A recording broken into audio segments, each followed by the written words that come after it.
Shihet që në pjesën lindore të harku i madh kryesor janë dy harqe, ndërkaq sot është vetëm një hark që vlerësohet se një hark është mbuluar me dhe. Do të fokusohemi edhe në këto problematika që neve në kanë nxjerrë, mund të themi, bajagit të lashe në aspektin e interpretimit të historisë. Për shembull se edhe sot peza ura e vjetër e Gurit në Vështri figuron si ura e vëllezërve serbë Vojnović, ura me 9 harqe, që nuk është ashtu, sepse kjo ka hyrë tek mas vitit 1945.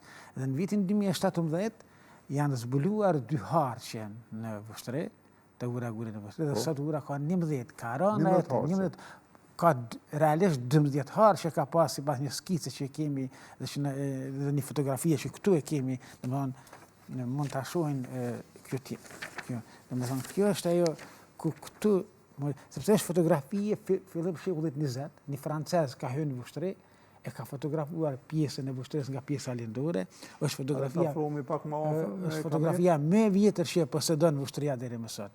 Dhe këtu është për shembull shihet ura, shihet kulla e Sulejman Pashës, që ka qenë agja i Hasan Prishtinës këtu.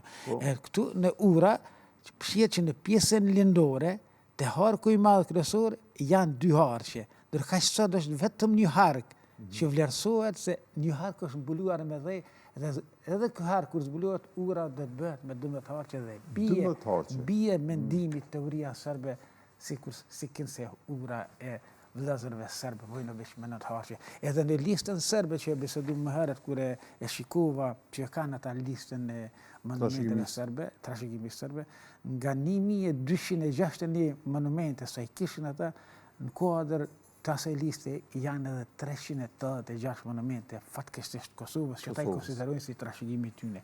E një ndër ato për shembull ishte definuar ura me 9 harqe vëllezërve Vojnović. Domethënë kjo ka ra me zbulimin e atyre harqeve ka ra, sepse ne për këtë arsye ne kemi bërë këtë panel, sepse sot është 29 shtatori dita kombëtare e trashëgimisë kulturore, që domethënë me i kushtu, sepse me 29 shtator 1916 disa ushtarë shqiptar, disa njerëz që kanë dashur arti, kulturë, nuk kanë lejuar me u vjedh gjithsendën nga Apollonia në Parkun Arkeologjik Apollonia në Shqipërinë e Jugut. Prandaj edhe marr kjo datë si data e ruajtjes me një fjalë kombëtare trashëgimisë kulturore.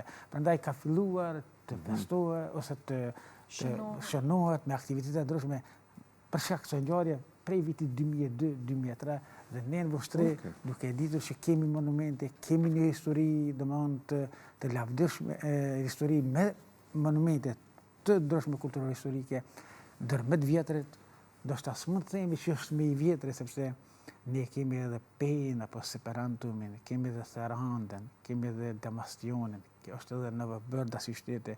Mirë po vlerësohet që si një qytet urban që ka arritur me i mbjetu kohës është Vështria. Domethënë është qytet antik, mesjetar dhe modern.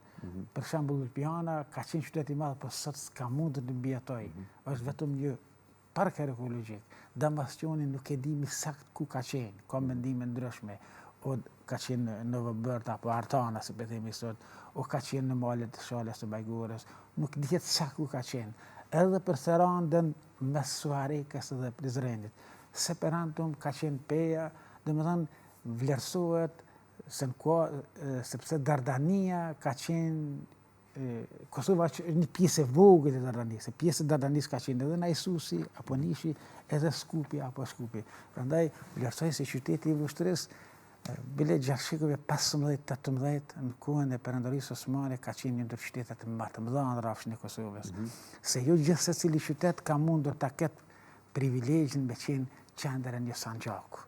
Sepse sanxhaku ka qenë njësia më e madhe administrative ku zgjedh qyteti më me ndikim me qenë kryeqyteti i sanxhakut, qendra më e madhe. Prandaj jo rastisht u zgjedh që me qenë qendër Vështria apo siç njihet në dokumentet osmane Villqitrin, sot zyrtarisht gjuhën turke njihet si Veqitrin, gjuhën serbe si Vučitrn, ne i themi si Vështri, në kohën antike apo romake Viciana apo Vicianum, edhe nga ajo që kam konsultuar libra, dokumente, fjalor enciklopedik, fjalor historik, figurojnë rreth 30 emra të ndryshëm që ka pas Vështria gjatë historisë. Prandaj gjitha këto kemi menduar që sot, me që ka këtë privilegj, më të themi, në thojë Avustria, këtë histori të pasur, me thirrë edhe disa studius tjerë, si profesor Dr. Yahya Drançollin, që është njësi mirë problematikës, profesor Dr.